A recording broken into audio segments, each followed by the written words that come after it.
Where are we? Who are we with? Where are we? We are in Albury, in Australia, in New South Wales, on the border of Victoria. And we're Doug and Doug. D&D Letterpress. Why letterpress? Let's start with how letterpress. Oh, good question. Or how we got into it. How we got into it. How this. Yeah, how really. Yeah, wow. Go right back. Did you go for it. Yeah, or if you've got a spare 2 hours, I can tell you. No, that's cool. But basically, so Danika and I, we met at the College of Fine Arts, which is, I guess, the art campus of UNSW, so a Sydney-based university. And we were both studying design there. And anyway, we finished our degree, but within that degree, it's a multidisciplinary design degree and touch on lots of different things. And within that, there was like some graphic design with a bit of printmaking and stuff in there. And I think that you had done a bit of that I actually hadn't doubled with letterpress at uni. But anyway, so from there we traveled around and we went over to the UK, and while we were there, we went to those markets and some of those old churches in London and things, and finding bits of wood type and stuff, and collecting little bits and pieces, trinkets and stuff, and yeah, we just loved letterpress cards and things as well. Like we loved that whole style. And I think we came back to Australia, and we got back and we were like, hey, we're just going to get real jobs now, because we'd sort of a bit of a big venture before we got married. And while we were doing these jobs, we were just I had started getting a bit of an eBay addiction. And one day this old Chandler and Price letterpress machine came up for auction on eBay. I was like, Dad, should we get this thing? And we started imagining like our life as like, we'll have our full-time jobs, and on the weekend we'll have this beautiful old letterpress machine in a back room or in a garage or a studio or something, and we can make cards and just little fun projects. So we started bidding on this thing, and we didn't realize at the time that one of Dan's friends that she'd gone on a uni exchange with to Canada was also trying to bid for this same. But we're actually having this bidding war with this friend of Danika's to get this machine. So we ended up paying probably more than we should have at the time. About 50 people bidding on it. It was very popular. Yeah.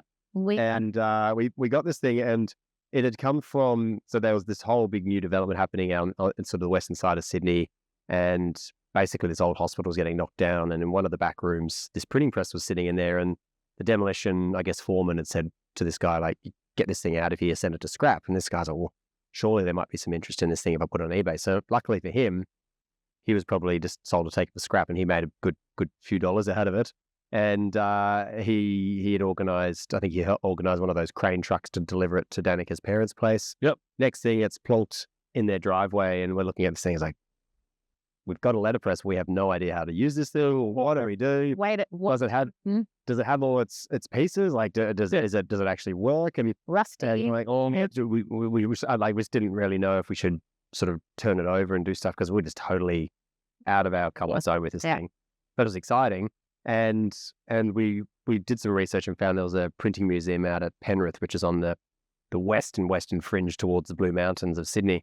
And so one weekend, we sort of hopped in the car and drove out to Penrith and went to this printing museum. And looking around, it's like, oh, there's a press like ours there. So we're looking at this machine going, okay. But we got our photos going, okay, yeah, that's the same as that.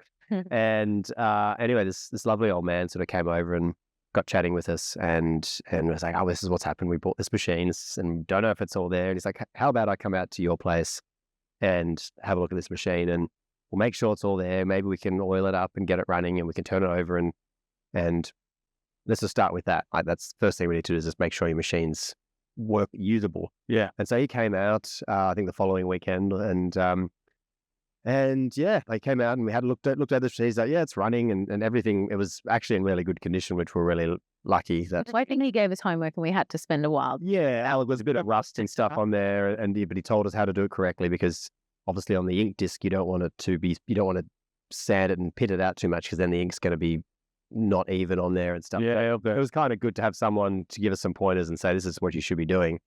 And like we got on well with this man, and his name is Des. And Des said, look, if you want, I'm happy to come out again, and we can do a bit more restoration, but then we can also start doing a little bit of print, and I can start to teach you guys how to use this machine. We're like, awesome, it sounds good.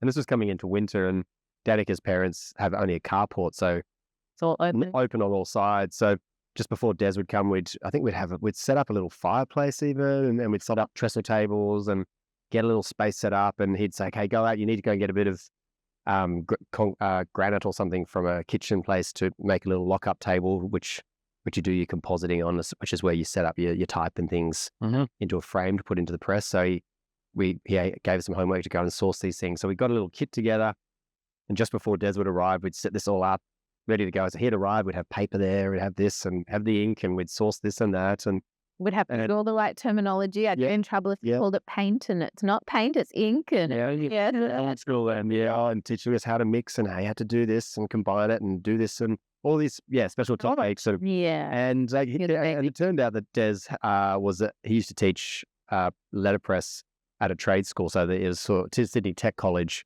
which is now TAFE. But it was a 5-year apprenticeship. So it was a... So he kicked into teaching mode, and like say, he'd do this and he'd give us homework. Okay, before I come back next time, you need to do this and you need to do this and look at this, and here's something to research and see if you can get hold of this book.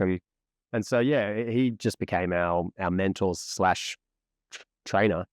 And from there, like the more we learned, the more we just became more and more obsessed.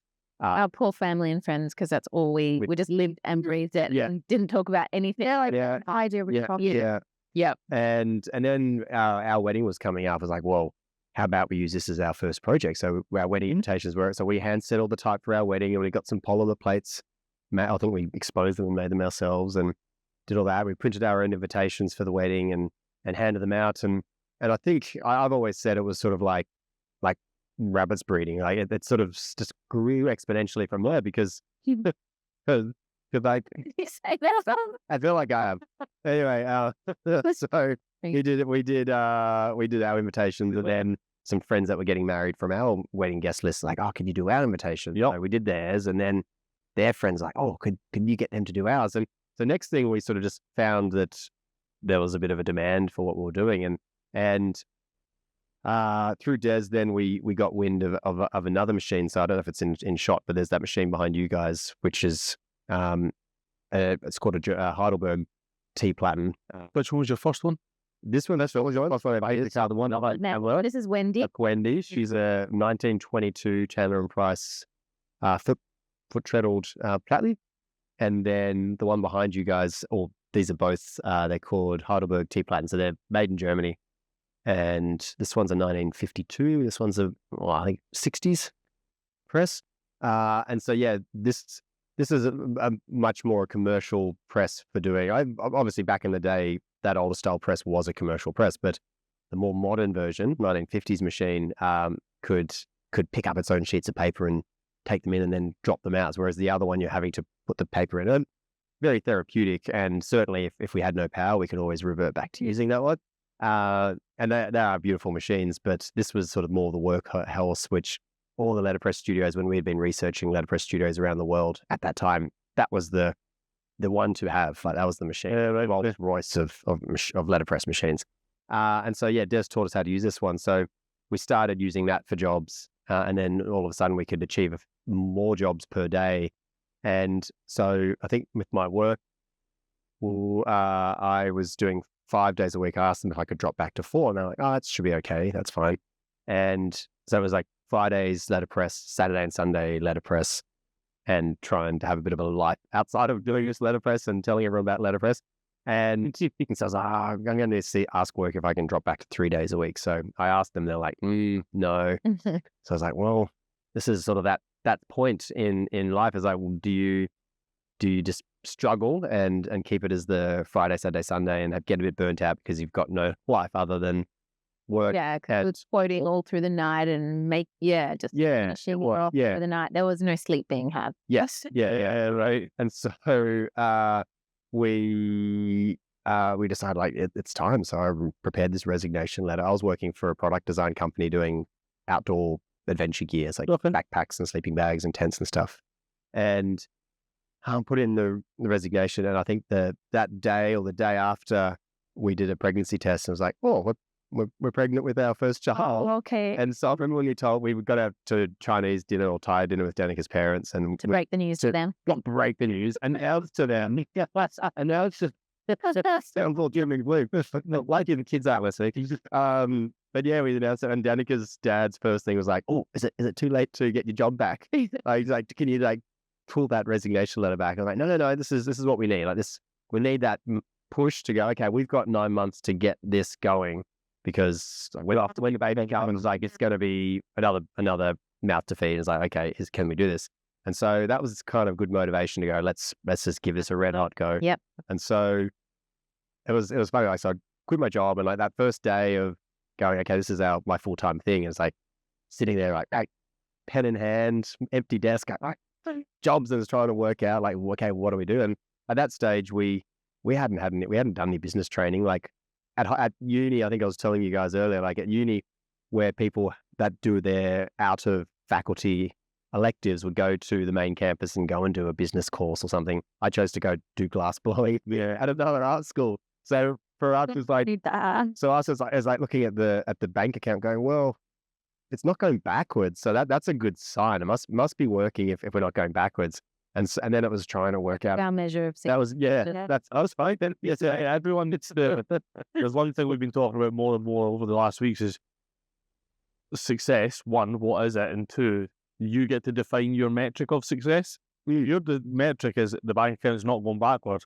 I think that's a great metric. Yeah. Well, yeah. I'm here for that. Yeah. So, And at the end of the day, like, it was awesome. It's like, we can do what we love doing and get paid for it and actually make money doing this. It's like, this is awesome. Yeah. And I think it was just at that stage, like, but like, it's awesome, but we need, in order for this to be our living, we need to be earning more.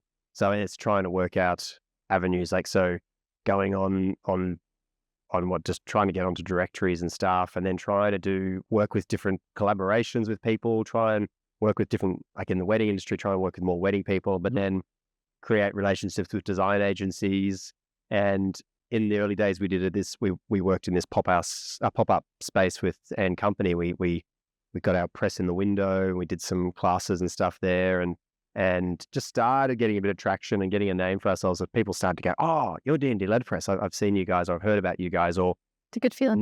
my sister-in-law had her invitations printed with you or something. And it was great when we started getting a little bit of recognition, because at that time there's only we were only aware of a small handful of letterpress studios in Australia. And so it was nice to be one of these ones sort of there, and people starting to recognize us. And it just sort of grew from there. So Danika, we survived up until birth of baby number one. Yeah. And Danika stopped from maternity leave from the job that she was at. She was doing custom rugs and carpets through a company called SAR, and got back from maternity leave. And it got to the end of her maternity leave, and we just sort of started looking at the figures, looking at how much work was coming in, and we sort of go, well, do you want to go back to that, or should we do this together? And so, yeah, I think she got to a stage where she just said to these guys, look, we're going to give our thing a go. And that was 12 years ago. 12 years ago, yes. Yeah. Amazing. Yeah. And then we had someone ask if he could intern with us. So he would come we were renting a house. He would come through our bedroom to get to the little office. I'm sitting on the bed breastfeeding Layla, and he would I didn't get to work on the little office. And so we were so lucky that a family friend of Danika's family had let us sort of stay in this.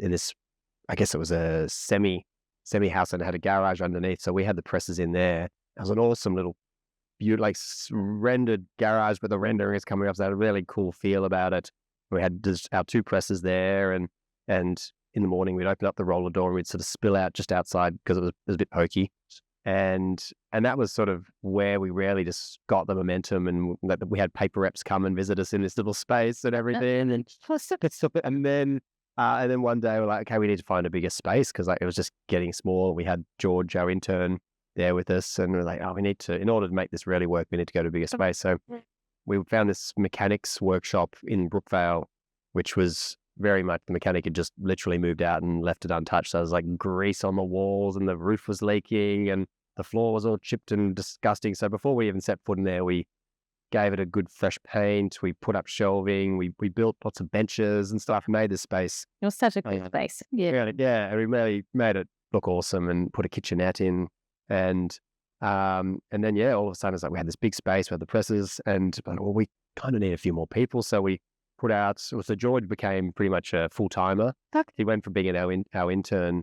And we just totally lucked out with George because he was absolutely awesome. He wins all sorts still wins awards. He's doing so well. He designs book covers and he's always George Sard is his name. Look it up because he's awesome. And George, he became sort of our just all-rounder. He was a great designer, but I taught him on press, so he'd be able to print and get on the guillotine, trim down jobs, and just to get someone like that, wasn't it? Yeah. We were so lucky. It's very hard to find someone who can be both multidisciplinary enough and passionate enough as you. Yeah, well, that's it. He had so much initiative. He did, yeah, but he had that passion. Like it's rare that, as you say, it's rare that someone comes into your business, into your baby, and shares that same passion as you do. It's not someone that just comes in, does the bare minimum, clocks off at the end of the day, goes off to do his own thing. Like he genuinely. Well, that was almost his baby too, because he was there at the beginning. He wasn't in our bedroom to get to the office. He was there from the very beginning. Yeah. So we do owe George a lot because like he helped get D&D to where it was and is. Like our brand identities and stuff, he helped roll all that out, and we're still hanging on to that brand identity that George helped us with.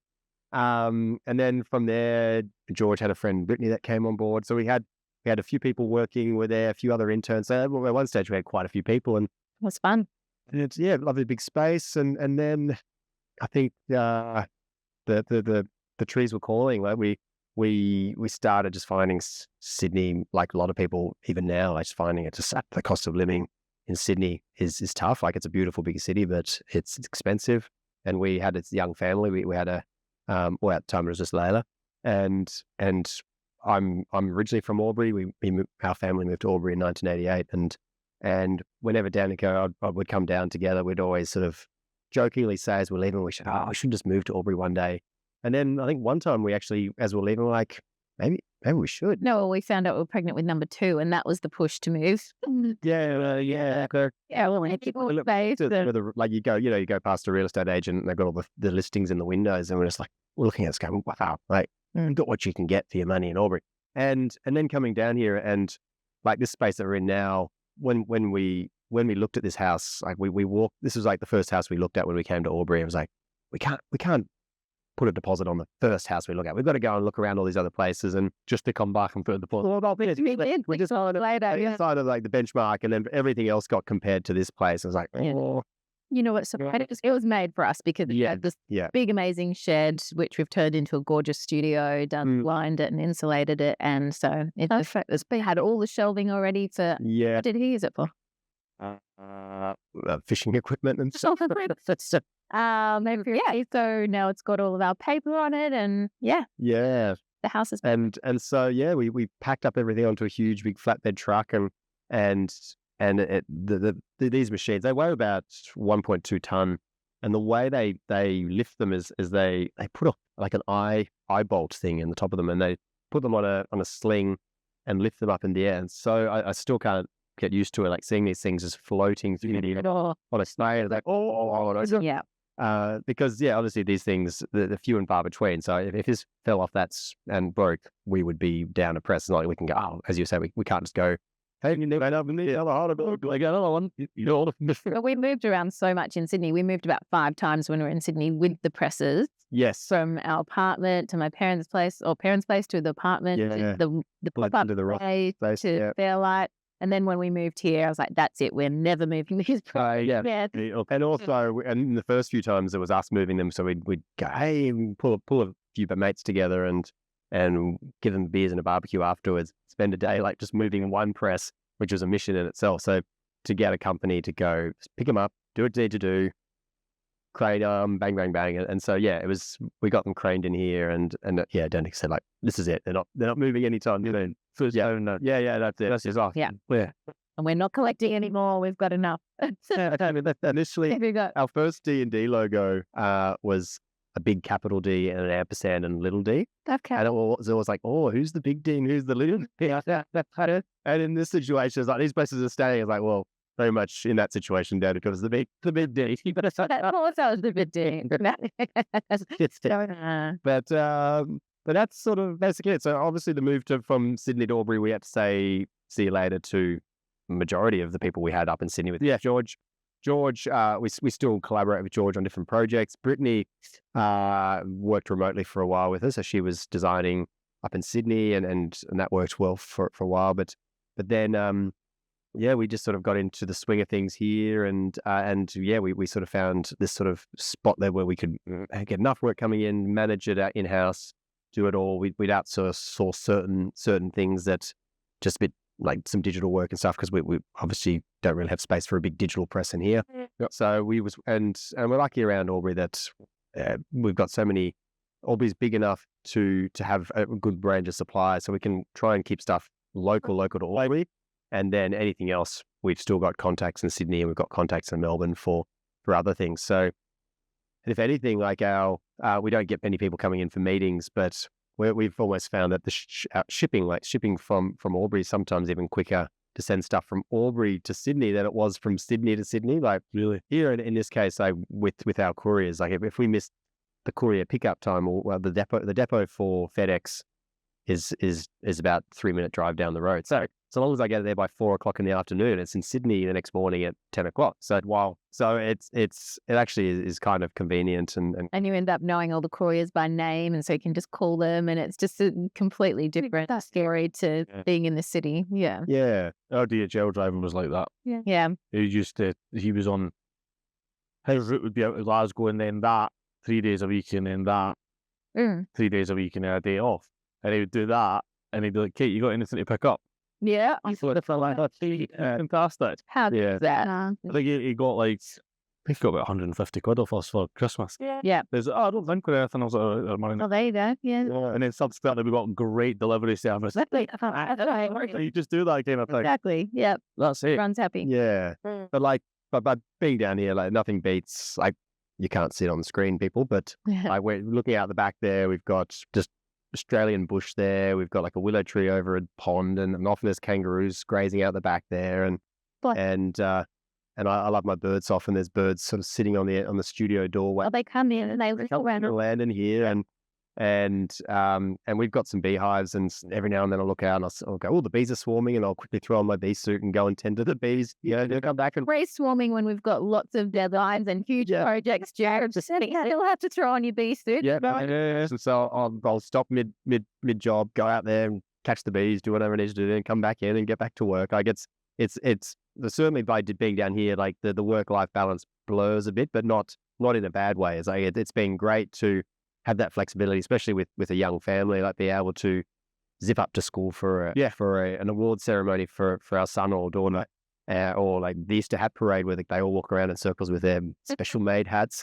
Like we can do that stuff because we've got that flexibility. That's the perk of small business, and being your own boss, is that you've got that freedom to do what you want. It goes back to that success metric, isn't it? Like, is the success metric to employ loads of people and make loads of money, or is the success metric to go and see the kids at school? Yeah, totally. Yeah. Y and Z.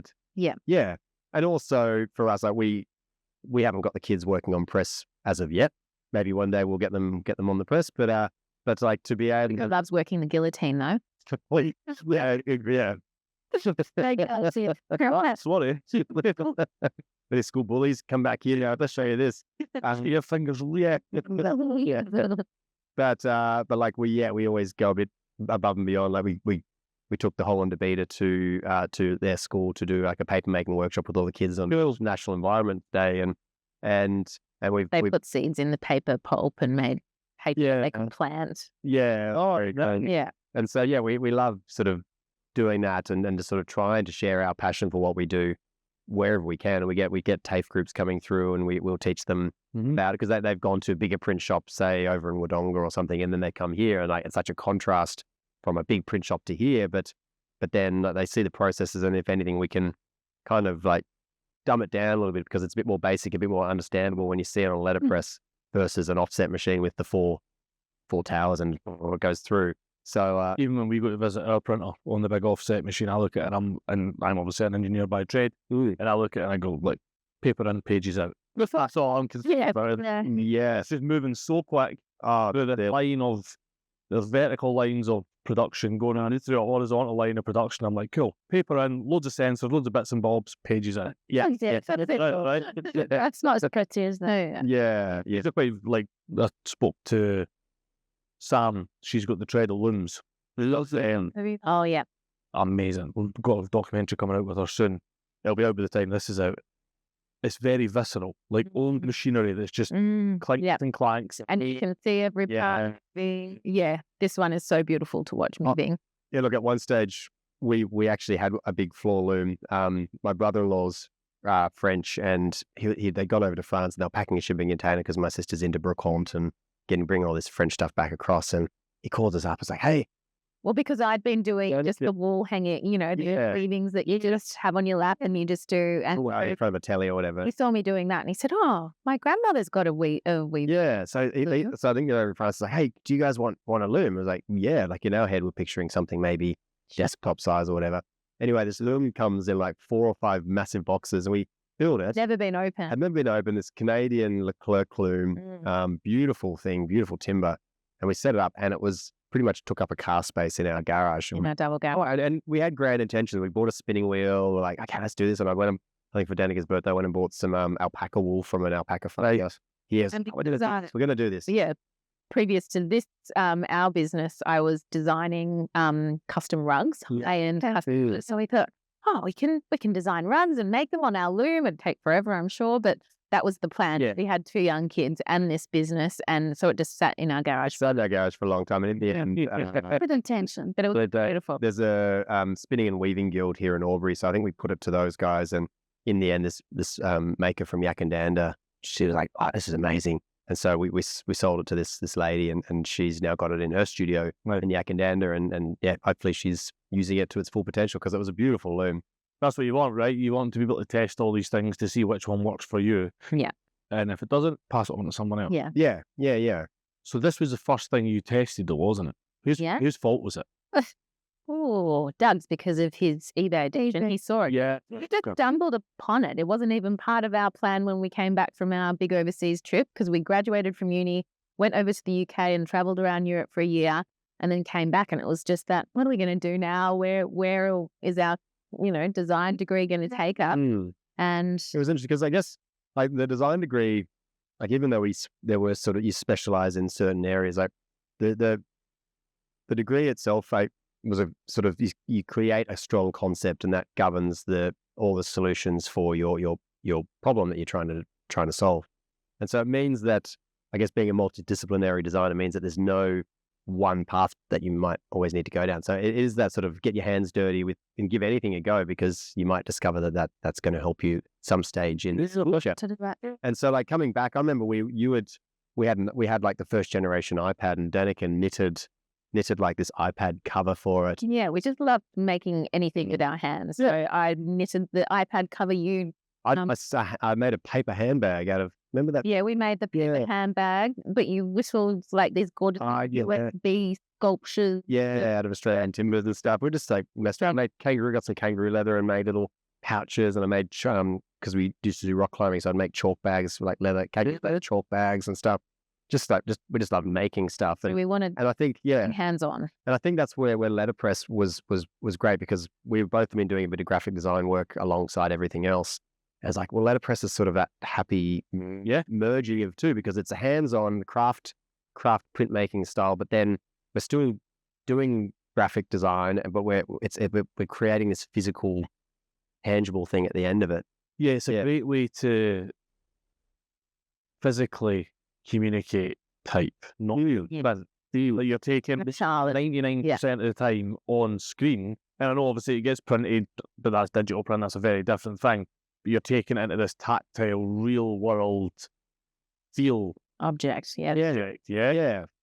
Oh, it's like, I guess, like especially with Letterpress, like we like a design you see on screen. Like sometimes we print lots and lots of things, and sometimes some of the designs come to us and we look at it and go, oh, it's fairly plain design, just basic typography, but you put it on paper, and especially in like a nice cushiony 450 GSM or 600 GSM, beautiful like Italian stock or a German stock that we use some beautiful cotton papers, and it just elevates it. It's like adding MSG to like a meal. Like it's just like you just more than just Just amazing. Yeah. And so there'll be times where a job, I'll put the plate on the press and I've seen the design on the computer. I'm like, oh yeah, print it. And then this is like, oh, It's beautiful. I've got to stop that. Dan, you got to look at this. Yeah. And it's just, and that's the thing, right? Even now, 12 years later, we're still printing jobs, and once the press is dialed in and it's performing as it should, and it's not being I won't swear, but being annoying.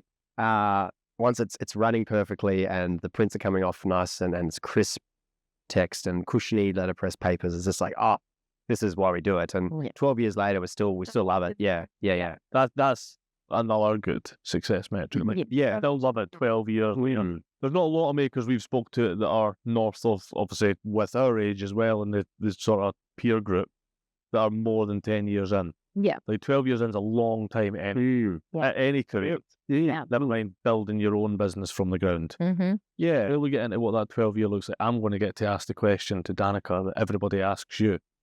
How is it working with your husband? Well, yes, everybody asks that as well. Yes. It somehow works with us. I don't know. We're very similar, but then I think I'm the realist and he dreams big, and sometimes I have to bring him back down. Which we were talking about. Why has he got to have one of each? Somehow it just works. We don't fight too often. We're still together. And most of the time, I'm not allowed to quote because I always, because you wanted the job. I want to go for free. So yeah. I'll chat to a client, and go, oh, but these are nice guys. And I'm always looking like, oh, this person is maybe we could do a bit of bartering, and then we could do this. And it's like, no, we need money. We need to. We need to win 50,000. My stall was the utility bill. I'm like, okay, utility bill doesn't pay itself with favours. Money to come in. Yeah. That's good though. It works. It does work. Yeah. It does. Yeah. Your answer's much the same. Like, I don't know how it works. It works. Well, we've got kind of clear line down the middle. Just enjoy what we do, and just it's easy, isn't it? Yeah, exactly. Yeah. That's it. Both have the same. Same passion for it. I think you both got to have the same passion for it. Yeah. Stephen. Oh, please say his name. Stephen. I thought I just misquoted his name. Bantam Frameworks. Jamie at Bantam Frameworks. He said he says the same, because we got into talking about exactly this, like working with your partner. Is that if you can't work with them, like, should you be partners? Because you're going to spend a lot of time together. Yeah. If you can do it at work, everything else is easy after that. If you can build a business, especially a business in the craft creative space together, you're probably going to be all right. Yeah. Just glad it. Yeah. Well, when we finished uni, actually, and we went traveling overseas for a year, people saying, well, if you can survive that backpacking around Europe for a year and stay together, then you can survive anything. And then the business, if you can survive the business, you just it just keeps. We can survive paddle playing together. Yeah. So that's my fair way. We're doing that's how we are having a bit of tension. I also heard, we're playing a lot of paddle. Yeah. And we play this at the moment. There's this autumn winter league that we're playing. Tournament, and it's a mixed tournament. And are you together on the same team? We are. At the moment, we should have so all of the couples that are playing with their partners, they just keep saying we should have switched it all up because we're all going to end up divorced. At least there'll be lots of divorce. I was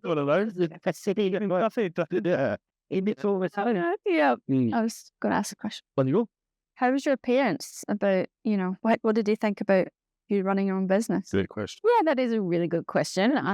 My parents, I think, thought it was a bit crazy, and I feel like there wasn't as much support at the beginning, but I think they're on board now that they've seen after 12 years. I think it's a matter of using that almost, well, not disbelief, but almost them going, oh, should you keep some other jobs going? It's kind of that almost. I think we use that to fuel us to go, well, you got to let's make it work.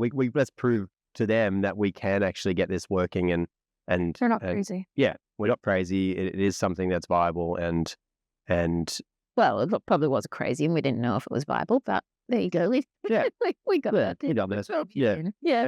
Yeah, it is now. Yeah. Did that take a while for them to understand that? Yeah, very long time. Because letterpress to a lot of people would be like, oh, it's dead. Like much like magazines, like, oh, people don't buy them anymore. I'm like, well, we don't need a lot of people to buy them. We just need enough. Exactly. To make it a thing.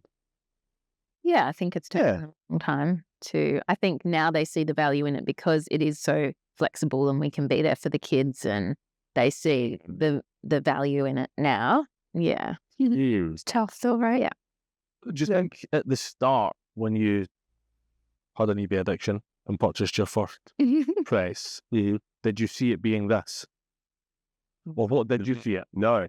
Well, I think, as I was saying earlier, like I think for us, we just imagined it being like a little side hustle type thing that we'd.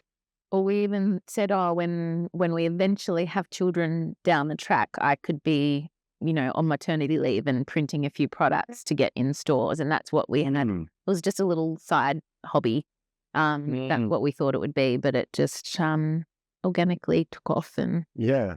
so we're so obsessed with it. And you don't really do your own products anymore, do you? I don't feel like we never really did get to that. We tried a few times, but we never then had the time to go and get it into retail. Yeah, we have I never spruiked a garage full of products that we give to friends and family. We got to remember, it was like, have we given my dad that card already? And this one. But like we've got an Etsy site shop, and we get a trickle of orders. Actually, we've got some. That reminds me, we've got some orders to pack. We've got some some cards on there that sell, and often seems like we send heaps of those to the US. Some cards, and so that get a little bit of a trickle from that, and that's without even pushing it. Like that's good. Just get a little trickle here and there, and that's just a bit of a bonus. Yeah, custom orders took off so much that we didn't have the time to then sit and design and get them into shop. So we would still love to go in that direction because that's us being completely have our own creative control. And look, like COVID was very much a big shake up for us, like so many small business. Because for us, invitations, like event stationery and even business stationery, like people weren't having business meetings to warrant needing business cards to hand over. So there were jobs like at the start of COVID that we will do a 50% payment up front and then the final balance on completion before we send them out. And there was like some business clients that had paid their 50%, but they wouldn't respond to it. Like, okay, your cards are ready, just pay the balance and we'll send them out to you. And like that'd take months to get back to us because like what's the rush? They had no need for these cards. Yeah. Well, also businesses had probably dried up too. Yeah. So it's hard. So at that point, it was like, okay, we do need to look at some other avenues. And that's, I guess, we bought this Hollander Beta with the idea that we'll do paper making. But like at the time, this is going to be great. But like it's gone from one labor intensive craft to another one. Management, yeah. And they're both such beautiful processes. I think. Oh, absolutely love it. Is it the process you're obsessed with? Yeah. Well, right. Cool. Yeah. Just the fact that our offcuts from all our letterpress stuff can get thrown into the Hollander Beta, beaten down to then make hand pulled sheets that we can then put back on press to make more things. It's just this sort of this closed loop type situation. No waste, really. But the idea is that the offcuts, the stuff that the paper we produce would then be for retail products. So rather than just creating blank paper that we then sell to other people, because unfortunately there's a lot of handmade paper coming in from India and Bali and Asia and stuff. That's just like, it's hard to make ours cost effective for that. So I think the value added by us, we've got these presses in house, so why not make our own retail stuff? So we make our paper, make our retail, and then do cards and bits and pieces, and also start experimenting back, like when we came out of uni, and actually rather just making paper, like you might have seen a few things around the place where we've been playing around with adding sort of cornstarch and stuff into the pulp to try and make it into like a clay to be able to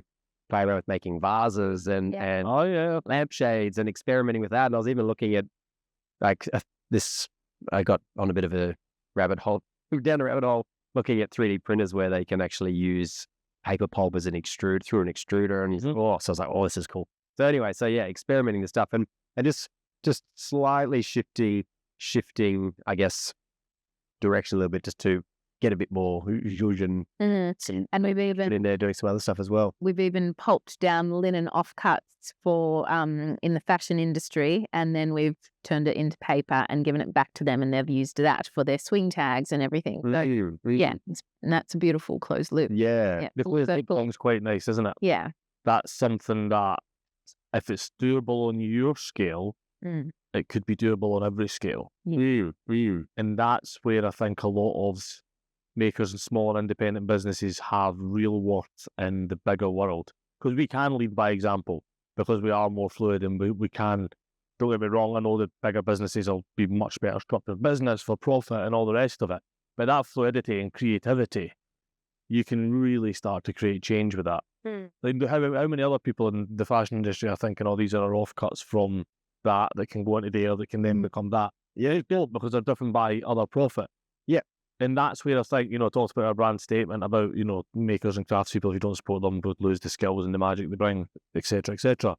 That is exactly what I'm talking about with the skills and the magic. Like, if you lose that and that creativity and that, none of these people are even thinking about closing the loop. Because why would they close the loop? The end of the loop's money. Yes. Yeah. And that's quite a unique thing, I think, about being a maker. I agree. So how did it end up 4? How did it end up 5 credits? Oh, we had 6. We had 6 for a while, but I just sucked it up. I was like, okay, we can get rid of that one. That's okay. We sold it to a local printer that we work with, and they needed it for die cutting. So yeah, because going to a good these questions, Just go on. like a lot of them have been converted, so they're no longer printing letterpress, but they're used to do die cutting. So coasters and slitting and creasing and stuff, they can still be used in print shops. So it's often you'll find in the back of a print shop they might have one of these hanging around just for a bit of die cutting and stuff. Yeah. But yeah, how do we end up with 5? So, well, we've sort of told you about Wendy and Fritz, these two, because so yeah, that was and that's sort of our beautiful trophy. Like, if kind of like you see these presses in big print firms that have one of these in the reception area because they're just on display. But it's also, you can see every part moving, so it's a really good press to teach people on, because it's hand fed, it's foot treadled, it's beautiful. And it is good for classes. Like if we are to do classes again, that's the press that we keep, because it is just easy to use, easy to understand. Mobile. Like, I know it's a lump, but you don't need power. You could set it up and do. Oh, totally. Yeah, and it is much more much more mobile. It's probably still 800 kilo. But it's much easier to maneuver that thing than one of these big guys. But then the other ones. So we've ended up with this many. Well, this realistically, D&D Letterpress probably could function just with the one press. However, this one here has the foiling unit on the top. So this one does foiling. So hot foils. So we can do hot foil, and so that's kind of a dedicated press that we do foiling and die cutting on. This guy here is still to be worked on a rainy day, but that's it's how long have we had that for? And that's the rainy days. I don't understand who the he was, and but it's actually I don't think there's many of them left in Australia. So it's a Kluge. It's where you just wanted to save it, and it kind of is. It's quite a unique press, and it's pretty cool because it's kind of a cross between this press and the Chandler Price one, because it's like our Chandler Price, but it's got this cool feeder on there. And I love engineering and stuff, so I just love like when it's in operation, like it's just all these pulleys and things moving, and it basically is trying to emulate someone standing there feeding the paper in. So it picks up the sheet, drops it down, and another little sucker pulls the sheet out and drops it up underneath. Yeah. And my dream would be to convert that one to be our dedicated foiling press, because it can take larger foil rolls and stuff on it. Okay. But it's when that happens, who knows when that'll happen. And then the one up the end is our vertical melee, which is a cylinder press, so it allows us to print larger sheets, because you can imagine with these presses, when they're printing like a clamshell. So it's printing everything. The pressure is getting pushed down at the same time. So I've always sort of, my analogy about the snowboarding day is like, it's not a very good one. But like if you're walking in the snow, let's say snowshoes, like if you walk in the snow just in your standard shoes, you're going to sink. So you wear the snowshoes to spread your surface, like spread your weight over a bigger surface area. So in letterpress, same sort of idea, so there's a certain amount of press that the press pushes down, like it's like 10 tons of force. But if you've got a big plate area, it's going to mean that you get less impression over the larger area. Whereas a cylinder rolls rolls over the plate. So at any one time, there's only a little tiny section getting that full force. So you can get nice, more control, deeper impression over the whole piece. And a larger print area. So and a larger print area. Yeah. So you can do large posters. There's not really an example. So what are your maximum capacity? Size-wise? Sheet-wise, that press, it's pre-metric. So it's I'd say probably SRA3, around about SRA3 is probably that size that it could do. Okay. Yeah, which is just a nice size. And these ones are about A4. Yeah, SRA4, yeah. Yeah. Yeah. And then, like, the great thing about that press as well, because these ones have the feeders, so it can only sort of accept a certain sheet size without it sort of hitting flywheels and stuff. Whereas the great thing about Wendy, this older press is, because it's hand fed, you can sort of feed in bigger sheets that might stick out the top. So there's been times that we've fed an A3 sheet through it to print something in the center. So it might not be able to print A3 size, but you can feed a big sheet in and print onto it. Or you can overprint. Like people use those to print, like, say, paper bags or things. Right, okay. You can put stuff, because it's just a versatile and it's easy to get in there, you can print. It doesn't have an auto feed, it's a manual feed. Correct. That allows you to manually feed to wherever you want. Yeah. Right? Yeah. Mm-hmm. So you're now effectively a contract printer, like a high-end contract. Like, you print to spec or to jobs. You get involved in the design as much, because as much of letterpressing as the printing, but it's also the art of making the press and the plate. You know nothing about that. Yeah. Talk us through that. Because I know nothing about it. I don't think there's many people that do know anything about it left. Yes. Well, yeah, we do offer design and printings, but we offer trade printing. So to other designers, and we'll print to their design.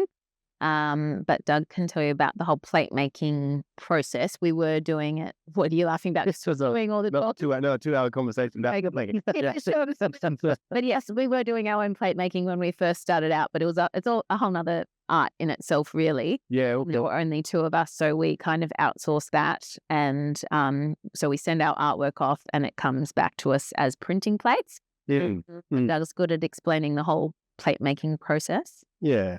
Because with letterpress, like, as you've seen, letterpress work is quite distinctive. It's usually a couple of colors at most, because with letterpress, we're printing each color separately. Like offset, you've got your multiple machines, like your towers, and so you've got usually your CMYK, your cyan, magenta, yellow, and black, and then you might have some specialty. So, like, when you get your magazine printed and you go to the printer and they've got 6 towers, and the paper goes in one end, it's going through the cyans, going through the magenta, it's going through the yellow, black, and then there might be a Pantone gold or something. Yeah, there might be a varnish, and so it's going through and it's popping out the end, and in between there, like, there's dryers and stuff that help that ink dry. So by the time it comes out, it's not too tacky for the sheets to sit on top of each other. So theoretically, letterpress, we could print 4-color process like in offset, but at the end of the day, it's 4 colors running through the press. It becomes expensive to doing, like, because it's all, for us, it's hands-on. It's washing the press after each one, putting the next plate on, aligning that plate. So you've got to allow for overs, because it might take us 20 maneuvers of the plate to get it right before it's in fit with the other color. Perfectly represented. Yeah. So if you were doing a multicolored, you'd have to have separate plates for each color. Correct. Yeah. They would just smash into each other, wouldn't they? Because you can't, like, paint one letter and Exactly. so if you're printing a job that's got yellow, green, and blue, you've got a plate just for the yellow part of the artwork that gets mounted into the press. You put yellow ink on the rollers, you print that, and then you wash all the ink off, put your plate on for the blue, put blue ink on. So each color is a whole nother process. So with letterpress, we price it per color. And so there is an art to designing for letterpress, because you want to keep the colors minimal, and it's transparent, the ink, so you can overlap 2 colors once you've printed the blue or the yellow, and then you print the blue over the top. If they overlap, then you've created a third color. Because you think of your color theory and how, remember, doing color theory, and you got the circles and they overlap, and you get the blue and the green mixing, like with poster, like when you're a kid playing with poster paint and go.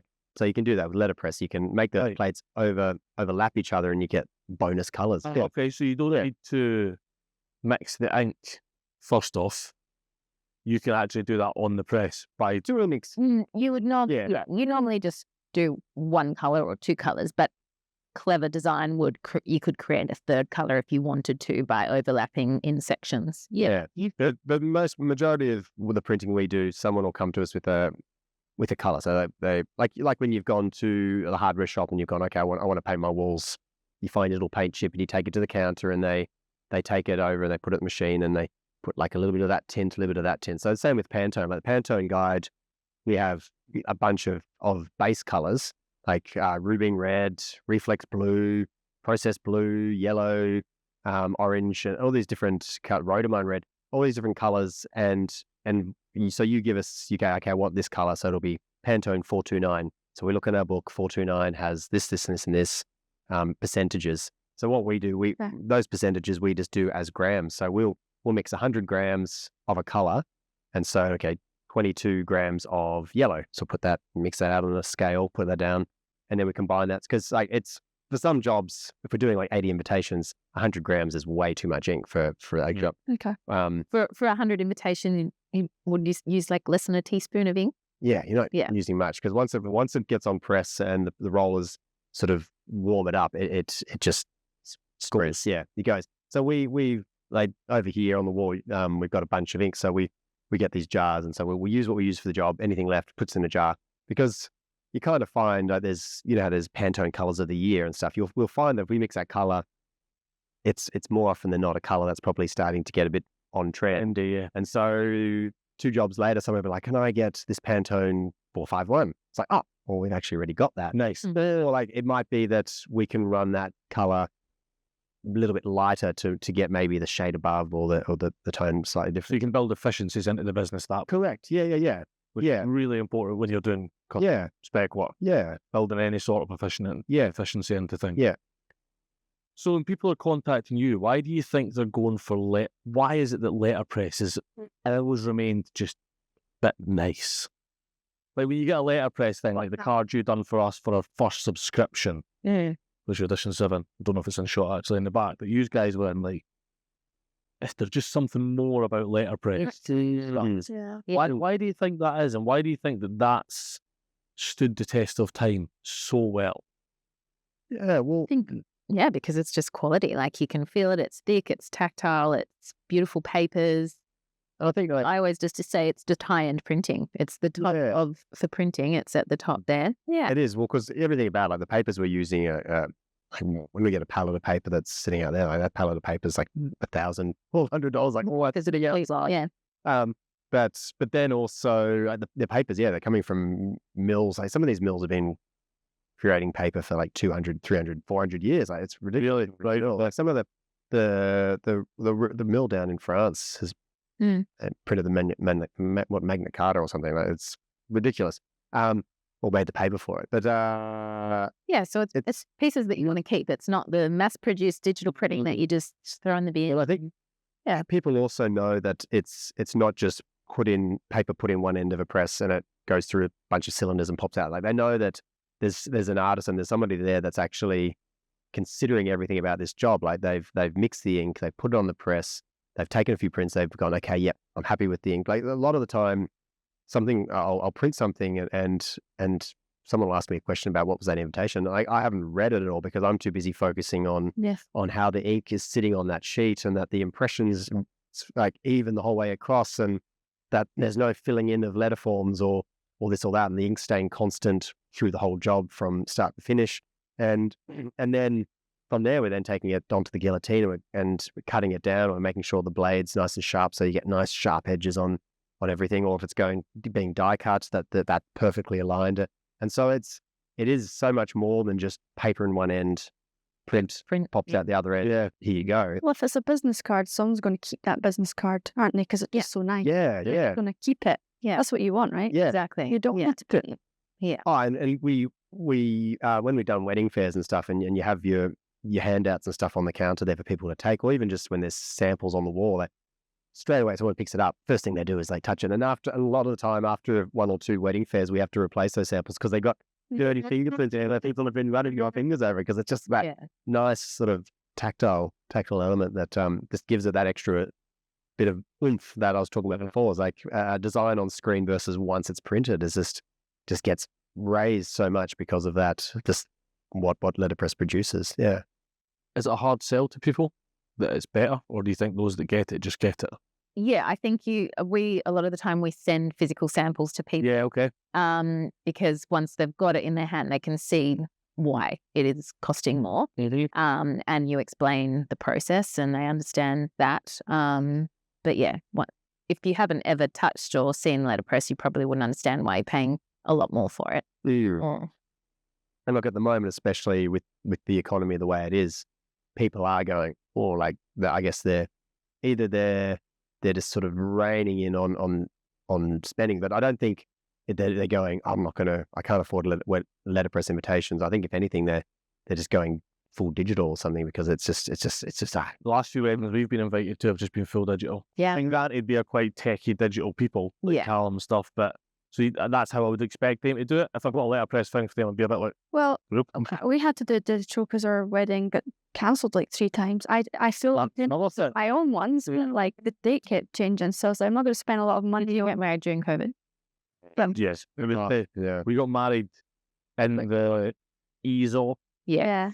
Just as they went back into the hard floor, but because we had it all planned already, it was. So I couldn't do that, but yeah. Yes. Yeah. Yeah. It sucks. But That wedding industry's completely collapsed because of COVID, at least back home. It's definitely coming back, and it's coming back busier than ever. Yeah. Is that your main clientele still, the wedding industry? Yeah, it's always been our main clientele, our bread and butter, and a few corporate events and high-end business cards. Yeah. It's a mix of business cards and wedding stationery, and then like invitation. We're doing some overprinting for Swarovski crystal. I'm like, oh, cool. I've just got to do that this week coming up, and that's just some things for some event stationery for them. And over the years, we've had relationships with, I guess, people from agencies. So like we have a design agency. So there was an agency that we worked with for a while, and we did lots of work for Tag Heuer. So we were printing invitations for Tag Heuer events. And then we've done some stuff with the agencies, and we've done things for Penfold, which is a big wine brand here in Australia, and Hublot and Maserati and it's working with those agencies. But of course, as people move around from those agencies, like you then lose that line of you lose that contact with them. So then that sort of goes somewhere else.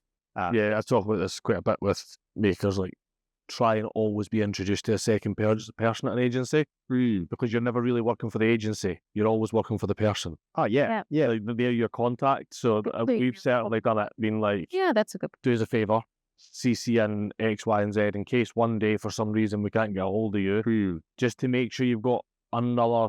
It's all done. Just to make sure you've got another grounding with someone else. Because as you say, as soon as they move on, they're like, oh God. And that can be a whole stream of income, right? Yeah. So event stationery, especially for high-end businesses, that totally makes sense. And is it something people are still spending on? I feel like it's slowed down a bit. In that industry. Well, I think maybe at the moment people just don't have, like, they've got a budget for the event, and like it's just like, well, how far can we stretch this budget, and like can we justify the letterpress invitations and then maybe sort of skimp out on some of the stuff down the line. And for us, like there's always been, we've realized that, like even prior to COVID and all that stuff, we'd always realized that people might do the wedding stationery, so their invitation suites and stuff, and even for corporate stuff. But then if we are going to go digital, we always want it to look like it's come from the same studio. So we'll choose papers and things that'll complement the letterpress work. So it's not like we'll just go down to the local print shop and print it on basic copy paper. Yeah, it'll be papers that are sort of complement what we've done letterpress. Even the print processes, we find that standard laser printing doesn't really fit with our look and feel. So we'll use companies that have these big commercial inkjet presses, like those. I think I was mentioning about the indigo presses, which are like an inkjet, and so it's a nice soft print that really works. It's like offset quality type printing, but it's for smaller runs of 80.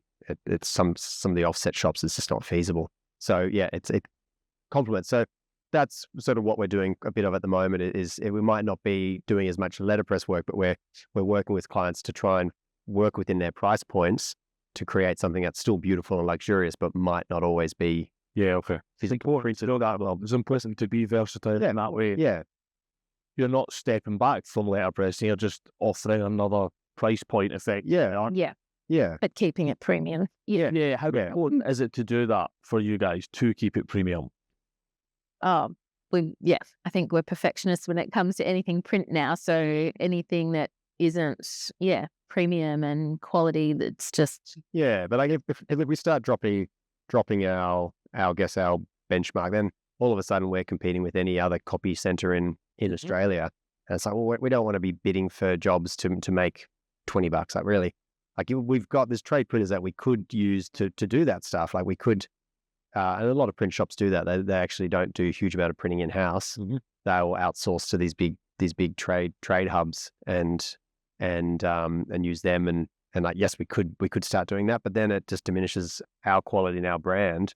And I think we'd rather stay true to what we do and why you get into this? If anything, diversify and start doing the paper making stuff when like for quiet time supplement. We can make a ton of paper and this and that. But yeah, we're lucky that we've got a studio at home, so our overheads aren't huge. So yeah, as long as we get jobs coming through the door, that's the main thing. And at the end of the day, we love what we're doing, so we're hanging on.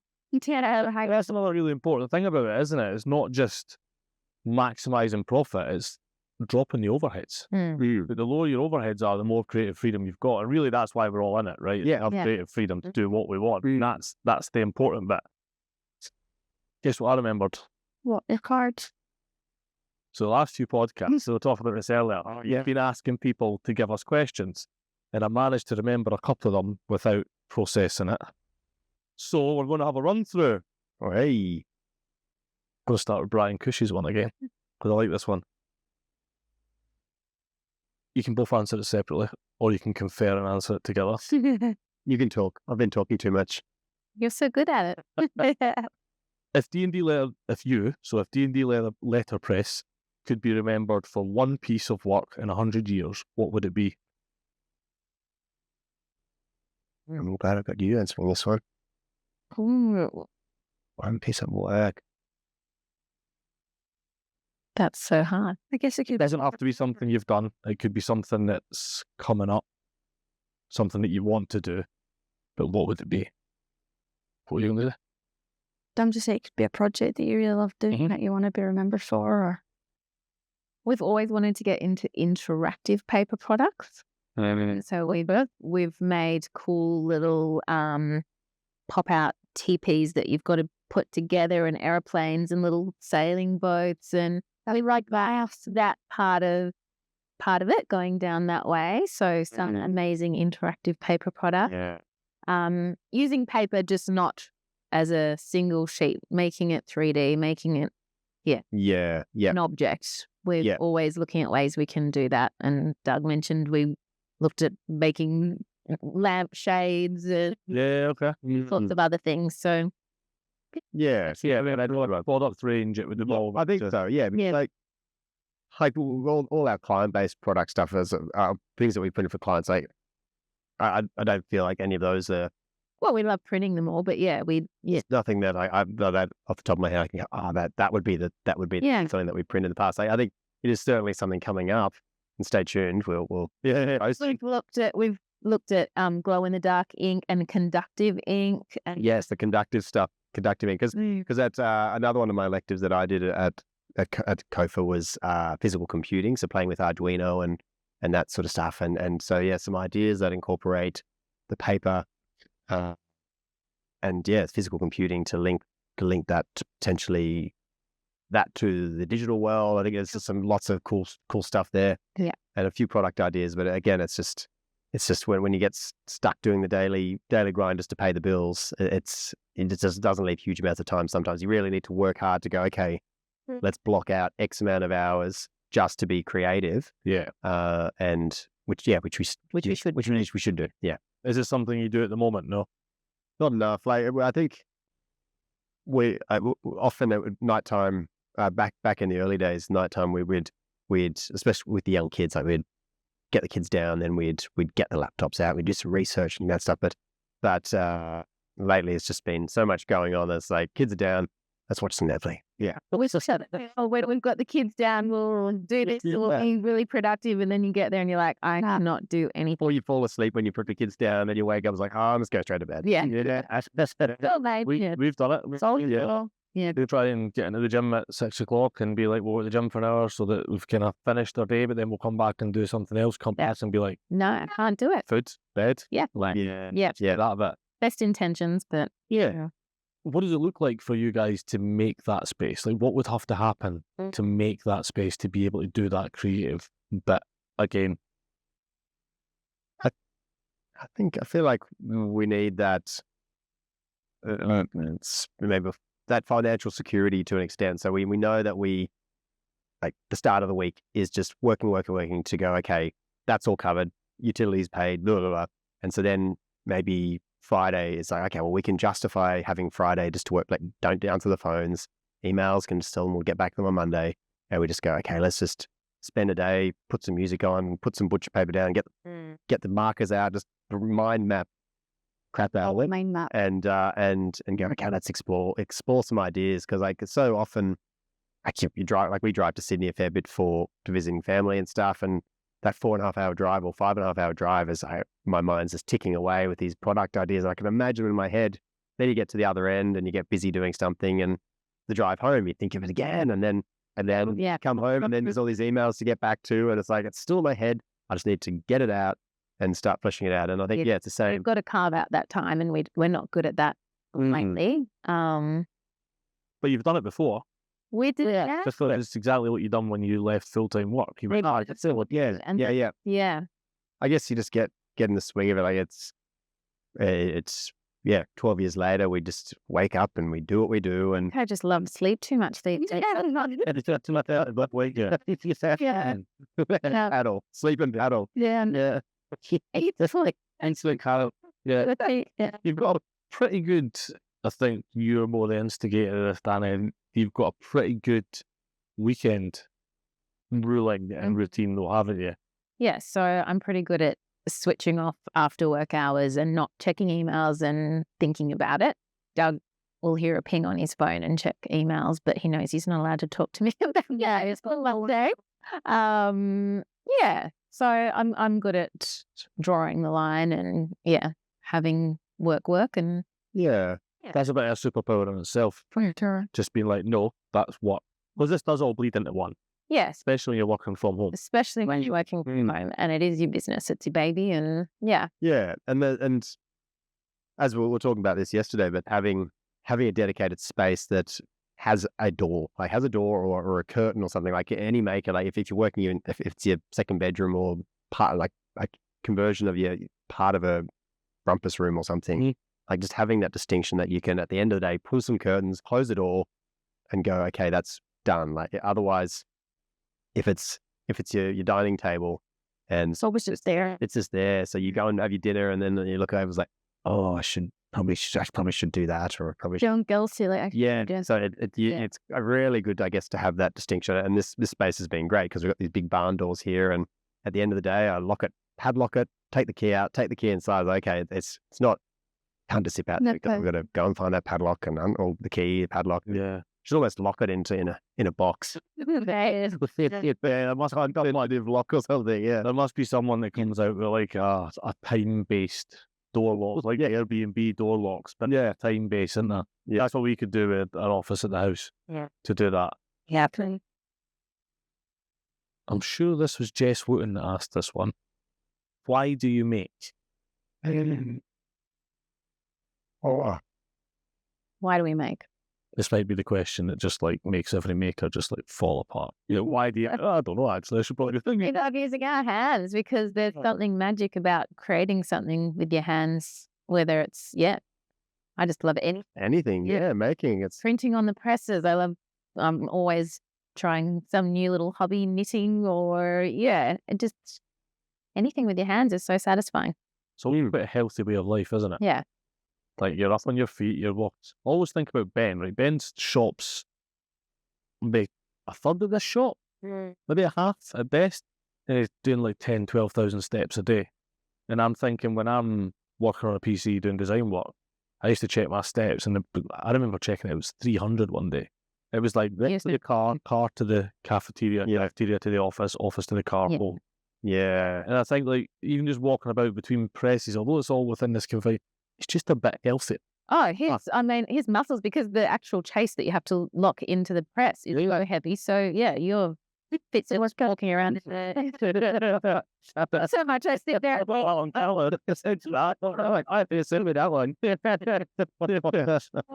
Builds muscle. You sure can't touch it. Got him bit through the door. Yeah, that's But yeah, I think it is exactly that. It's just I think we're lucky enough, viewers probably as well, like just from a young age being taught how to use your hands to create stuff, like using the sewing machine when I was young and things, and from there, like just it's just like when things break, I'll try and fix it before I go and buy a new one and chuck that one out. And so it's just getting there, and you're learning, and you take things apart and go, oh, that's how that works. So like it's kind of just, that's really rare as well. I think makers and people that do make stuff and use their hands, I don't think we realise how rare that is. Yeah. For people to pull stuff apart. How many things have I fixed in the house that are just like, even down to like straighteners and stuff, like stuff that people would just be like, oh no, that's for the bin. And Exactly. why? New one. just so worked and it's like Machine. Yeah. How many times is that broken? And I think, I better call someone to come. And he was like, oh no, I'll just research it. Put into your pump. That's the thing. Like these days, with the internet these days, you just type your obscure thing into Google. It's like, washing machine's leaking water from the back. Type it in. Man, this is what you need to do. A video on it, and say, I'll give this a go. What's the worst that could happen? Say it was electrical. The flip side of that is people that have never used their hands or never worked in that way. The barrier for entry to be like, like taking something apart, it'll never go back together. We kind of think that's all simple because we use our hands on a daily basis and make stuff. Other people don't think like that. Yeah, general population doesn't think like that. Yeah. And like there's some people that get into letterpress, like they see the romantic, like, I can be a stay-at-home mum and I can get one of these machines. And I don't know if you've seen that what's that, £7 or £9 movie, or no, Will Smith. I think it's £7. And yeah, it's an older movie, but anyway, there's one of these presses in there, and this girl's got this in her garage, and it's like, it doesn't work. It wasn't working. It's broken. I don't know where to start. And like, I guess you and me, like, if it's not working, I'll look around, like, what's going on? And then you slowly go, okay, well, that's not working. So you work your way and just troubleshoot until you work out what's wrong and you fix it. Like, because there's only probably maybe 3 or 4 guys in Australia that are Heidelberg engineers that could actually do this. So you need to be able to maintain these old machines. Otherwise, you can't. It's called, my machine's broken, come on. So you need to be able to do it, or your partner, or someone very like your dad, or someone that is a bit more mechanically minded needs to be near to be able to do it. Otherwise, it's not the thing for you. It's like Jeff Witten's machines for shoemaking. There's not that many of them around. He says if that breaks, if I don't know how to make it, and actually anyone with big old industrial sewing machines is in the same boat. And for all intents and purposes, they are similar to this. They're cams that move things, and that's not the way machinery is built now. It's sensors that read something that does some independent action elsewhere, not like locked in like this. Same with SAM, with our looms, and there's so much old machinery like this that actually they're all very similar. They're all obviously very, very different, but they're all very similar in the way in which they work. But more to the point, the way in which they work is so completely alien to the way in which things work now. It's not really transferable. Like that Heidelberg engineer in Australia, or the couple that you know, they'll never look at a new printing press. It'll be so alien to that computer. That's a whole other skill. But like, but now technology is amazing. Like in the case of like 3D printers that can print metal.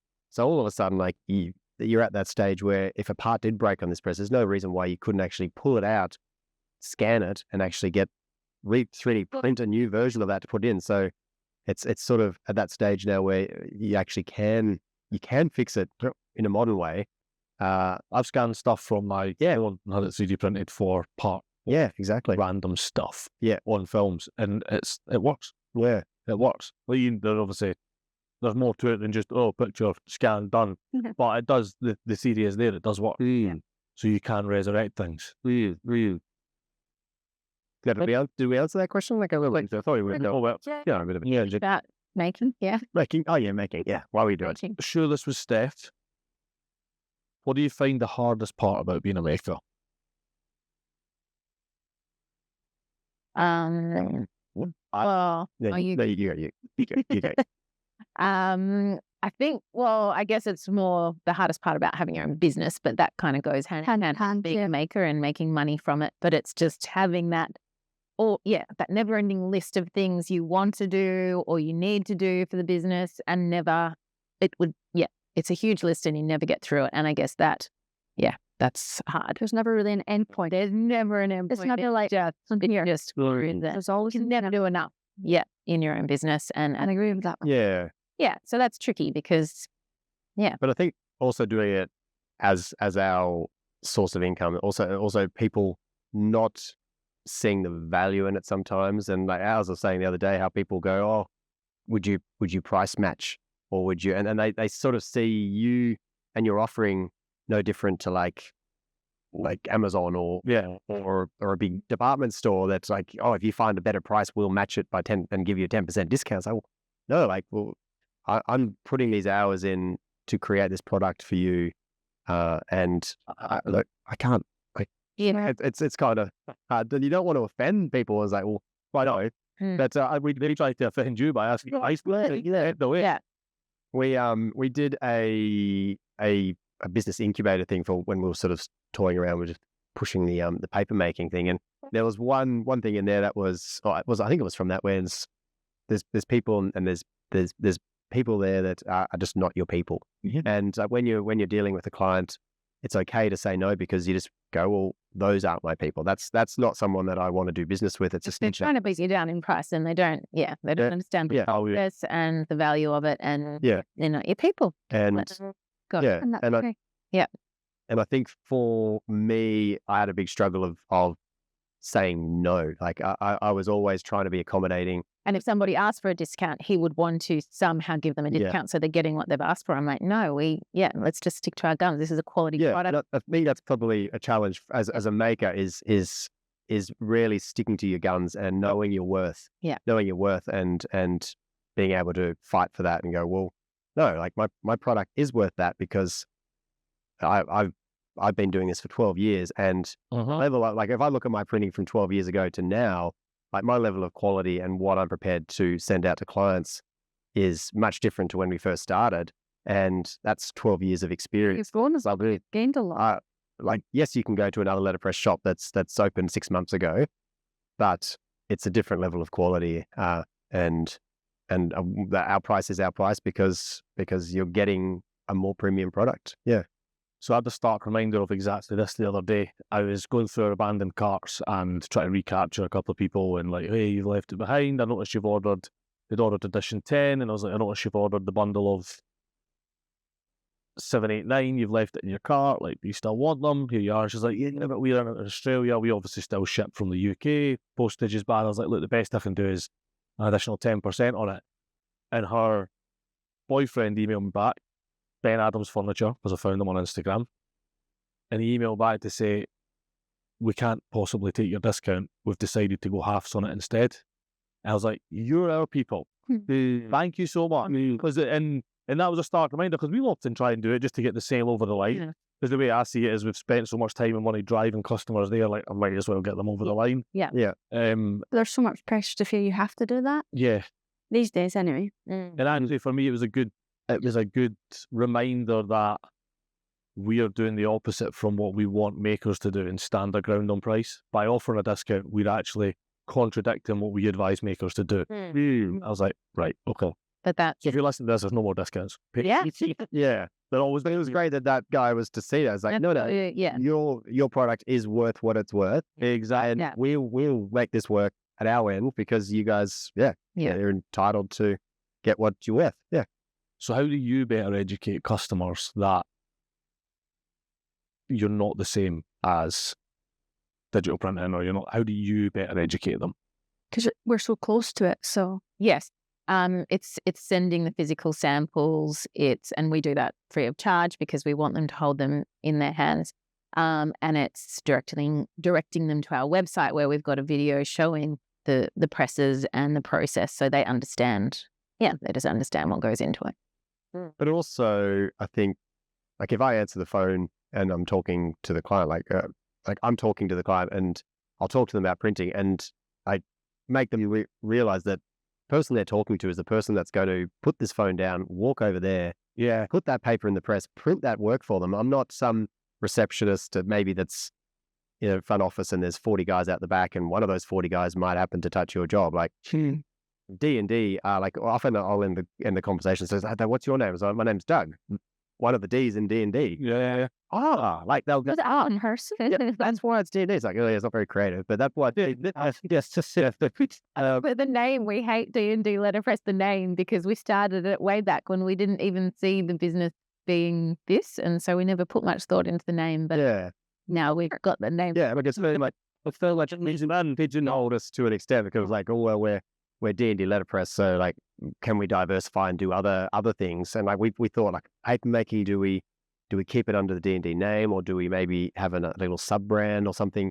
But in the end, I think D&D Letterpress, Paper is solid. I think as long as you keep the D&D, you can Just the add the hyphenation at the end can be whatever it wants to be. Yeah. I think you can get away with that. Yeah. But you ever thought about having people in doing workshop tours? We have, Having been part of a workshop tour the other week for Jess the bookmaker, we witnessed people go from asking what I thought was just stupid questions to, oh, right, these people are learning something. it's an aha moment. Yeah. And there was a very visible aha moment in a lot of cases. Yeah. Yeah, well, because when you're saying workshop tours, you're saying just literally come in and just talk about what we do, rather than actually like a class, and where it's like just a tour. Like, It's not so much time, you know? Yeah. Like, and we haven't thought about that. We've thought about workshops, but not tours. So you're educating. We've had these TAFE students come in, and like today, like I get highly passionate about talking about letterpress, and probably like their tutor sort of has watched. It's not pussy. It's got to get out of here. Sorry, but I'll like pull a typecase out and I'll explain like things like mind your P's and Q's with a letterpress term. P's and Q's, because like when you're dealing with letterpress type, it's a back to front and it's usually upside down. So P's and Q's and B's and D's. There's that in North from. Clearly, it's like, so P's and Q's, and then out of sorts is another letterpress term. So I'll rattle off all these little things that people know, and even things like uppercase and lowercase. It's all because type comes in cases, and so you'd have an uppercase and you'd have a lowercase. There's a whole case just for the uppercase of the whole, and for the lower. Whole case for italic. Yeah, and if you worked in, say, like Adobe InDesign and stuff, and like when you're changing your leading, well, leading is actually literally pieces of lead, and that was used for your line spacing. So you change your leading by putting bits of lead in between your. See that with education. So that's it. People go, and so these kids, like they're probably 18-year-olds or whatever, they leave you like, oh wow, and like color theory stuff. So we're talking about colors, and I'll dig out samples where I've purposely left the multiple colors separate in separate passes. So I was like, okay, that one, then we put this one down. You can see the 2 colors and the 3 colors and the blends and stuff. And so it's just for them to see physical versions of these things rather than being in a lecture theater and it's just sort of up on a projection and like, oh yeah, it's cool. Like once they actually see it in their hands, and also these presses make it so easy to understand all that stuff as well. They leave here inspired, and off they go, and hopefully inspires them to explore that as an avenue. Yeah. And do you ever think about taking any of those students back on as apprentices? Because that option ever came up since you had interns in Sydney? Yeah. 2 apprentices who've moved to Albury. Yeah. Yeah, like in the early days, because we had come from Sydney, we had it up in Sydney. We're like, oh, that's what we come down here, set up the studio. Yep, let's get a. But I think in the early days, we were still adjusting to that work life, like how we were going to make it work here. We had our remote, Brittany working remotely up in Sydney, and also I was working from home as well. So a bit blurry. So sometimes we'd be it's a bit slow to start in the day, and the apprentice would I'm always still in our pajamas with a glass cup of coffee and my booties. And That's one would turn up early and I would still in the shower and she'd come and plonk on the couch with the kids while they're getting ready to it's not that it doesn't speak so it's great that that they're comfortable enough to do that. And we've always, like, when we had the people working with us up in Sydney, like, I never wanted to be a boss, like, this is what you're doing today, do this. This is like, there's always it has to be a friendly team environment, and we're all there to achieve the same goal, which is the success of this business. And so we've always made it comfortable. And so these apprentices, for them to feel that they're welcome to come and sit on the couch, that's pretty hard. It's like, it's just trying to go, okay, well, if this is going to happen moving forward, what sort of big boundaries and limitations, and what do we do? Tennis coach and then your coach. How does it work? So look, it's certainly something we may look in again in the future, and we'll see. Yeah, makes a lot of sense. Plenty of ground plans like that. That whole annex out the front of the shed, like, to go, maybe we'll convert that into a dedicated paper making area. And so just we're always dreaming. Yeah, never short of a dream area. Yeah, it's that since we've been here. That's a melon. Which means I've pinched it for somewhere. What would you do if you knew you couldn't fail? Oh, buy lotto tickets. Very good answer. I couldn't fail. I think it would be all these ideas, as we've been rattling them off throughout your whole time that you've been here, is actually following through with all those things, and just exploring all these things, and whether or not you get them off the ground and let someone else take them further or whatever, but just to realize potential of all these ideas, because, like, until you get it out and you give it a go, you're always going to be questioning if it's actually going to happen, is it actually going to be successful or not. So I think and in that case they would be successful, because of the question was, oh wow, Exactly. That's perfect scenario. Just follow through with our ideas then. Work. Yeah. So before Kate asks the final question, what would you ask anyone if you could sit in the room with them? Any maker. And I've not worked out this question myself yet. Is it any maker, or is it any maker? I.e., you don't know what maker it's going to be, or any maker of your choosing. What was the question you would ask them? Like, so is it a question that maybe bothers other makers or bothers other people, and they're like, I'd love to know the answer to that. That's maybe what the question is. Oh, it's a toughie. It's a good thing you can just press pause and, like, chop out these big silent sections. It's a hard one, isn't it? What could you ask? It's hard. But basically, it's like that you could put on one of your cards to then. It's the next card from us to the next round of makers.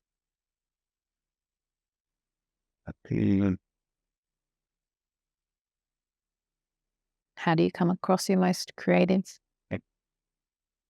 ideas? That's a hard question. Yeah, I guess it's like, do you see yourself doing this one thing for your whole creative life? Like, because, like, for us, like, we never thought that. Well, firstly, we never thought we'd be doing letterpress. Well, there's our king parrot, just gone.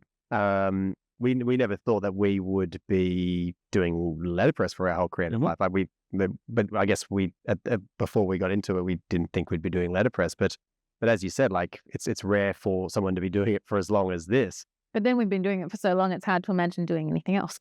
Exactly. Yeah, right. True. Yeah, that's a thing. Yeah. And I guess you sort of go, I like to start from scratch with something completely new. It's a bit daunting, but then, I don't know. Like, I've always kind of been looking forward to retirement when you don't have the financial pressure, and you can just explore all these ideas and stuff. All these creative ideas just for fun. Yeah. But so, question wise, I guess, do you see yourself doing this forever? Doing this current profession forever? Do you want to do this forever? Or do you see yourself, like, exploring other avenues? Yeah. You had a good question there as well. and you kind of fluffed over it. Well, I don't know what. Yeah, it's something to do with creativity and Where do your best ideas come from? Yeah. Because I want to know the answer to that. Yeah. I want to do that. Yeah. Okay. Good, two good questions. And my last one is, what advice would you give your younger self? Just